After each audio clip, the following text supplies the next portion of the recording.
Hi guys, welcome back to next module. ఈ module name వచ్చేసి vulnerability assessment అన్నమాట. So ఈ మాడ్యూల్ వచ్చేసి మనం వల్నరబిలిటీస్ ని ఏ విధంగా ఫైండ్ అవుట్ చేయాలి, కొన్ని టూల్స్ యూజ్ చేసి వల్నరబిలిటీస్ ని ఏ విధంగా ఫైండ్ అవుట్ చేయాలి, ఏ విధంగా స్కాన్ చేయాలనేది క్లియర్ గా అయితే తెలుసుకోబోతున్నాం అనమాట. ఫస్ట్ అంతకంటే ముందు మనం వల్నరబిలిటీ అసెస్మెంట్ కాన్సెప్ట్ ఏంటి అనేది అయితే తెలుసుకోవాలన్నమాట. సో మనం ఈ వీడియోలో అయితే క్లియర్ గా డిస్కస్ చేద్దాం. అసలు వల్నరబిలిటీ అసెస్మెంట్ కి మనం యూజ్ చేసే టూల్స్ ఏంటి, అంటే మన కోర్సులో ఈ మాడ్యూల్లో మనం యూజ్ చేసే టూల్స్ ఏంటి అనేది క్లియర్ గా అయితే తెలుసుకుందాం అనమాట. ఫస్ట్ మనం వల్నరబిలిటీ అసెస్మెంట్ అంటే ఏంటో తెలుసుకుందాం.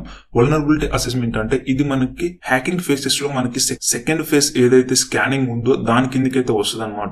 సో ఇది వచ్చేసి మనకి ఒక పార్ట్ అనమాట స్కానింగ్ ఫేజ్ లో.